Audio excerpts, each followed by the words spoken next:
Bismillahirrahmanirrahim. Assalamualaikum warahmatullahi wabarakatuh. Di video kali ini admin ingin kembali berbagi kabar gembira seputar P3K yang tepatnya jatuh di hari Kamis tanggal 21 April 2022 rekan-rekannya. Dimana di sini informasinya resmi dari pemerintah mengenai kabar baik P3K ini. Jadi buat rekan-rekan semua yang lagi menonton video ini, silahkan simak videonya hingga akhir. Jangan di skip agar tidak salah dalam memahami informasi yang admin bagikan. Dan terkhusus buat rekan-rekan yang baru saja menemukan channel ini, silahkan tekan tombol subscribe. Jangan lupa aktifkan lonceng notifikasinya, agar rekan-rekan itu tidak ketinggalan dengan info-info terupdate setiap harinya dari channel ini. Jika sudah, admin ucapkan terima kasih dan kita lanjut ke info intinya. Oke, ini dia rekan-rekan ya. Nah, ini yang pertama yang akan admin bagikan, di mana di sini informasinya resmi dari pemerintah Kabupaten PD Jaya. Nah, jadikanlah informasi yang pertama ini sebagai penyemangat buat rekan-rekan semua yang lagi menunggu undangan tentang penyerahan SK-nya.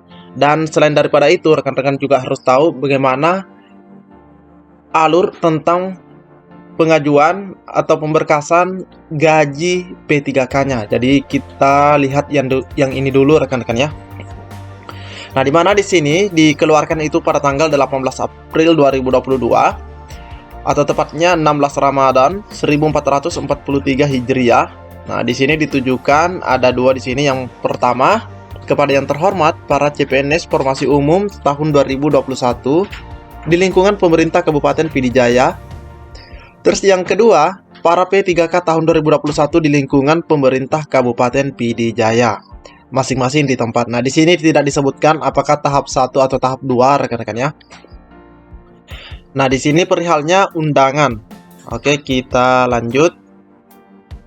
Berdasarkan surat keputusan Bupati PD Jaya nomor sekian tahun 2022 yang tertanggal 14 Maret 2022 tentang pengangkatan calon pegawai negeri sipil daerah atau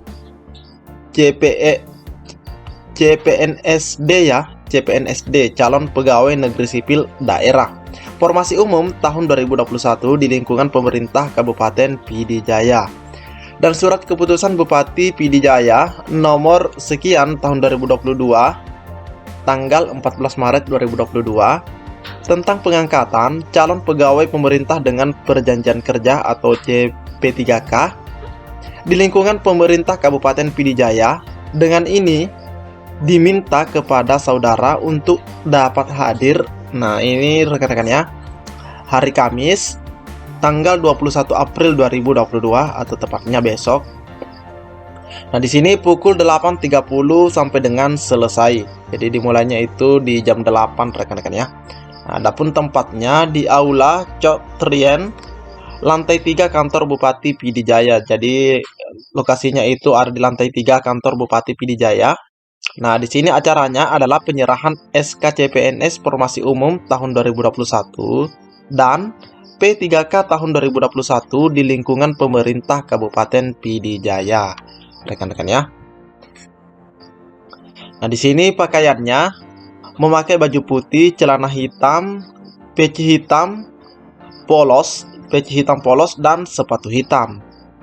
Untuk wanita memakai baju putih, rok hitam, jilbab hitam, dan sepatu hitam. Pastinya jilbab ini bagi yang berjilbab, rekan-rekan ya. Yang kedua, dihimbau kepada para CPNS dan P3K agar tetap menerapkan protokol kesehatan dengan memakai masker. Jadi ini juga wajib rekan-rekannya memakai masker. Nah, di sini admin lihat untuk maskernya tidak ada aturan warnanya, karena ada juga beberapa daerah itu mengatur warna masker ini, yaitu menggunakan masker berwarna putih.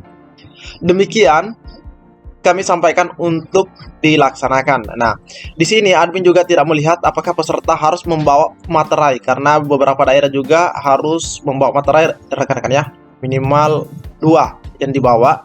Terus mengenai atributnya juga di sini tidak ada yang disebutkan apakah boleh atau tidak rekan-rekan ya. Nah, ini yang pertama, informasi yang pertama yang akan admin bagikan di sini, yaitu mengenai penyerahan SK CPNS maupun P3K dari pemerintah Kabupaten PD Jaya. Nah, buat rekan-rekan yang sudah lulus ini harusnya tahu juga mengenai pencairan atau berkas pencairan gajinya rekan-rekan ya. Oke, kita lanjut. Nah, selanjutnya mengenai lembar petunjuk pemberkasan gaji dan PIP. PIP ini adalah formulir isian pegawai rekan-rekan ya, bagi P3K. Jadi di sini bagi P3K. Nah, kita lihat rekan-rekan ya. Nah, di sini teksnya agak buram. Nah, syarat usulan pemberkasan gaji. Nah, yang pertama adalah formulir isian untuk mendapatkan gaji. Jadi nanti ada formulir yang akan diberikan mengenai isian untuk mendapatkan gaji ini. Terus yang kedua ada juga formulir surat keterangan untuk mendapatkan tunjangan keluarga. Jadi ini formulir yang pertama adalah untuk gaji rekan-rekan, sedangkan yang kedua itu adalah formulir untuk mendapatkan tunjangan. Nah, sedangkan yang ketiga adalah formulir surat pernyataan melaksanakan tugas. Jadi ada 3 formulir rekan-rekan ya, untuk mendapatkan gaji, untuk SKUM, dan SPMT atau surat pernyataan melaksanakan tugas. Nah, yang keempat adalah fotokopi SKP 3K. Jadi nanti setelah penerimaan SK, rekan-rekan ya, setelah penerimaan SK kan pastinya nanti rekan-rekan itu untuk mencairkan gajinya harus memfotokopi SK-nya juga. Nah, selain daripada itu, buat rekan-rekan yang sudah menikah ya harus juga mengusulkan ya untuk melengkapi berkasnya, yaitu buku nikah yang sudah dilegalisir oleh KUA bagi yang telah menikah. Ini wajib. Dan yang keenam adalah fotokopi akta kelahiran anak, legalisir di Dukcapil. Nah, bagi yang telah memiliki anak. Jadi rekan-rekan yang sudah memiliki anak itu akta kelahiran anaknya juga harus dilegalisir. Nah, yang ketujuh adalah fotokopi KTP. Selanjutnya ada fotokopi KK. Nah, ada fotokopi NPWP rekan-rekannya, karena pastinya rekan-rekan itu akan membayar PPH ya, pajak penghasilan. Jadi ini juga harus PPH.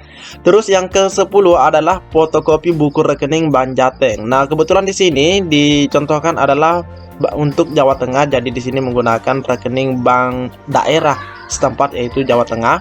Terus yang ke-11 fotokopi ijazah yang digunakan sebagai dasar pengangkatan P3K.